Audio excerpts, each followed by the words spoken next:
সমান বাচ্চা, আমরা তো কি বাবা দুঃখ কি বাবা, উনি আমাদেরকে কিছু করে নাই। সমস্যা সমাধান করে দিলে এখান থেকে নিতে পারবে লাশ, নাহলে লাশ এখান থেকে যেতে পারবে না। ভাবুন তো, যে মানুষটি সারা জীবন পরিশ্রম করে একটি পরিবার গড়ে তুলেছেন, সন্তানদের বড় করেছেন, সুখ দুঃখের প্রতিটি মুহূর্তে তাদের পাশে থেকেছেন, সেই মানুষটি জীবনের শেষ মোড়ে এসে নিজের বাড়িতেই শেষ বিদায়ের অপেক্ষায় পড়ে আছেন। জানাজা হচ্ছে না, দাফন হচ্ছে না, কারণ তার নিজের সন্তানদের মধ্যেই শুরু হয়েছে সম্পত্তি নিয়ে তীব্র বিরোধ, যা আমাদের সামাজিক ও মানবিক মূল্যবোধের এক পরম বিপর্যয়। ভক্তিদুঃখী মারা গেছে, আমরা এই বাড়ির থেকে লাশ আনিয়ে রাখছি, দাফন টাফন করাইছি, কবর টবর করছি, বাস কাটছি। হ্যাঁ, হেগু সমস্যার জন্য এরা মারি। দর্শক, এটি কোনো সিনেমার গল্প নয়, এটি এক নির্মম বাস্তব। আর এই হৃদয় বিদারক ঘটনাটি ঘটেছে চট্টগ্রামের হাটহাজারী উপজেলায়। একজন মৃত বাবার মরদেহ প্রায় ৩৬ ঘণ্টা ধরে বাড়ির সামনে একটি ফ্রিজার গাড়িতে রাখা ছিল। বিষয়টি জানাজানি হওয়ার পর এলাকা জুড়ে তীব্র চাঞ্চল্যের সৃষ্টি হয়। সামাজিক যোগাযোগ মাধ্যমেও ঘটনাটি নিয়ে ব্যাপক আলোচনা ও সমালোচনা শুরু হয়। আজকের ভিডিওতে আমরা জানব পুরো ঘটনাটি কিভাবে ঘটল, কেন একজন বাবার দাফন আটকে গেল, কি বলছেন দুই পক্ষের সন্তানেরা, কিভাবে শেষ পর্যন্ত সমাধান হলো এবং এই ঘটনা আমাদের সমাজকে কি শিক্ষা দেয়।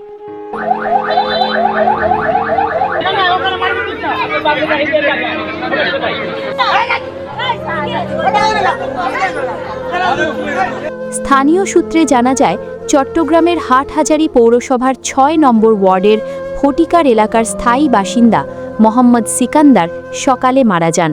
পরিবারের জন্য এটি ছিল গভীর শোকের মুহূর্ত। স্বাভাবিক নিয়মে তার গোসল, জানাজা ও দাফনের প্রস্তুতি শুরু হওয়ার কথা ছিল, কিন্তু খুব অল্প সময়ের মধ্যেই পরিস্থিতি সম্পূর্ণ ভিন্ন দিকে মোড় নেয়। তৈরি হয় তীব্র টানাপড়ন। জানা যায়, মোহাম্মদ সিকান্দার ২টি সংসার করেছিলেন। প্রথম সংসারে ৫ সন্তান এবং দ্বিতীয় সংসারে ৩ সন্তান, মোট ৮ সন্তান রেখে তিনি পরলোক গমন করেন। তবে তার মৃত্যুর আগেই সম্পত্তি নিয়ে দুই পরিবারের মধ্যে দীর্ঘদিন ধরে বিরোধ চলছিল। অভিযোগ রয়েছে, জীবিত অবস্থায় তিনি তার সম্পত্তি দ্বিতীয় স্ত্রী ও তাদের সন্তানদের নামে হেবা রেজিস্ট্রি করে দেন। এই বিষয়টি প্রথম সংসারের সন্তানেরা কোনোভাবেই মেনে নিতে পারেননি। তাদের দাবি, এতে তারা তাদের প্রাপ্য অধিকার থেকে বঞ্চিত হয়েছেন। এই দীর্ঘদিনের বিরোধ বাবার মৃত্যুর পর আরও প্রকট হয়ে ওঠে, জন্ম দেয় এক বেদনাদায়ক পরিস্থিতির। যখন পরিবারের দ্বিতীয় পক্ষ মরহুমের দাফনের প্রস্তুতি শুরু করেন, তখন প্রথম পক্ষের সন্তানেরা তাতে স্পষ্ট বাধা দেন। তাদের বক্তব্য ছিল, সম্পত্তির ন্যায্য ভাগবাটোয়ারা নিশ্চিত না হওয়া পর্যন্ত তারা দাফনের অনুমতি দেবেন না। ফলে একটি অত্যন্ত অস্বস্তিকর ও ক্ষোভের পরিস্থিতির সৃষ্টি হয়। মরহুমের মরদেহ বাড়ির সামনে একটি ফ্রিজার গাড়িতে ফেলে রাখা হয়। ঘণ্টার পর ঘণ্টা কেটে যায়, তারপর একটি দীর্ঘ রাত পেরিয়ে যায়, এরপর আরেকটি দিনের বড় অংশও চলে যায়, কিন্তু কোনো সমাধান হচ্ছিল না। এলাকার মানুষ বিষয়টি জানতে পেরে ঘটনাস্থলে ভিড় করতে শুরু করেন। অনেকে দুই পক্ষকে বোঝানোর চেষ্টা করেন। তাদের বক্তব্য ছিল, সম্পত্তির বিরোধ থাকতেই পারে, কিন্তু একজন মানুষের শেষ বিদায়ে এমন বিলম্ব কোনোভাবেই কাম্য নয়। এদিকে প্রথম সংসারের মেয়ে আয়েশা এবং প্রবাস থেকে সদ্য দেশে ফেরা ছেলে মঞ্জু গণমাধ্যমকে জানান, তাদের বাবা তাদের প্রাপ্য সম্পত্তি থেকে বঞ্চিত করে সবকিছু দ্বিতীয় স্ত্রী ও তাদের সন্তানদের নামে লিখে দিয়েছেন, তাই তারা তাদের ন্যায্য অংশ দাবি করছেন। অন্যদিকে দ্বিতীয় সংসারের সন্তান ইমতিয়াজ বলেন, আগে বাবার দাফন সম্পন্ন হোক, এরপর বসে আলোচনা করে সম্পত্তির বিষয়টি সমাধান করা যাবে। তার মতে, একজন মানুষের প্রতি শেষ সম্মান দেখানোই সবার আগে হওয়া উচিত। এই দুই অবস্থানের কারণে পুরো পরিবার দুই ভাগে বিভক্ত হয়ে পড়ে। এক পক্ষ সম্পত্তির প্রশ্নে অনড়, অন্য পক্ষ দাফন সম্পন্ন করার পক্ষে। ফলে সময় শুধু গড়িয়েই যাচ্ছিল। পরিস্থিতি জটিল হয়ে উঠলে খবর পেয়ে হাটহাজারী মডেল থানার পুলিশ ঘটনাস্থলে পৌঁছায়। এসআই জালাল ও এসআই সাকিব উভয় পক্ষের সঙ্গে কথা বলেন এবং পরিস্থিতি শান্ত করার চেষ্টা করেন। পুলিশের পাশাপাশি স্থানীয় গণ্যমান্য ব্যক্তি, প্রতিবেশী এবং সমাজের প্রবীণ ব্যক্তিরাও মধ্যস্থতায় অংশ নেন। সবাই একই অনুরোধ করেন, প্রথমে মরহুমকে দাফন করা হোক, তারপর সম্পত্তির বিষয় নিয়ে আলোচনা করা হবে।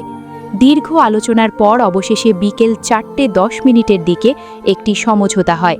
উভয় পক্ষ একটি স্ট্যাম্পে লিখিতভাবে সম্মত হন যে প্রথমে মরহুম দাফন করা হবে, এরপর সম্পত্তি নিয়ে বৈঠকে বসে আলোচনার মাধ্যমে সমাধানের চেষ্টা করা হবে। এই সমঝোতার পর পরিবারে কিছুটা স্বস্তি ফিরে আসে। সিদ্ধান্ত অনুযায়ী বাদ মাগরিব মরহুম মোহাম্মদ সিকান্দারের জানাজা অনুষ্ঠিত হয় এবং পরে গ্রামের পারিবারিক কবরস্থানে তাকে দাফন করা হয়। হাটহাজারী উপজেলা নির্বাহী কর্মকর্তা মু আবদুল্লাহ আল মুমিনও ঘটনার সত্যতা নিশ্চিত করেছেন। বন্ধুরা, এই ঘটনাটি শুধু একটি পরিবারের গল্প নয়, এটি আমাদের সমাজের এক নগ্ন সত্য। আজকাল সম্পত্তি নিয়ে বিরোধ নতুন কোনো বিষয় নয়। আদালতে হাজার হাজার মামলা বছরের পর বছর ঝুলে থাকে। অনেক পরিবারে ভাইয়ের সঙ্গে ভাইয়ের সম্পর্ক নষ্ট হয়, বোনের সঙ্গে ভাইয়ের যোগাযোগ বন্ধ হয়ে যায়, এমনকি বাবা মাও মানসিক কষ্ট নিয়ে জীবন কাটান। কিন্তু এই ঘটনাটি দেখিয়ে দিল, পারিবারিক বিরোধ যদি সময় মতো সমাধান না হয় তাহলে সেটি কতটা করুণ ও অসম্মানজনক পরিস্থিতির জন্ম দিতে পারে। আইনের দৃষ্টিতে কেউ যদি মনে করেন তিনি তার প্রাপ্য সম্পত্তি থেকে বঞ্চিত হয়েছেন, তাহলে তার আইনি প্রতিকার চাওয়ার অধিকার রয়েছে। আদালতের মাধ্যমে বিষয়টির নিষ্পত্তি করা যায়। তবে সেই বিরোধ যেন কখনো একজন মানুষের মর্যাদাপূর্ণ বিদায়ের পথে বাধা না দাঁড়ায়, এটাই সমাজের প্রত্যাশা। মৃত্যু জীবনের এক চূড়ান্ত সত্য। মানুষ যখন এই পৃথিবী ছেড়ে চলে যায়, তখন তার প্রতি শেষ সম্মান প্রদর্শন করা পরিবার ও সমাজের একটি গুরুত্বপূর্ণ দায়িত্ব। মতবিরোধ থাকতেই পারে, কিন্তু সেই মুহূর্তে মানবিকতা ও পারস্পরিক সম্মানও সমানভাবে গুরুত্বপূর্ণ। এই ঘটনাটি আমাদের আরেকটি বিষয়ও মনে করিয়ে দেয়।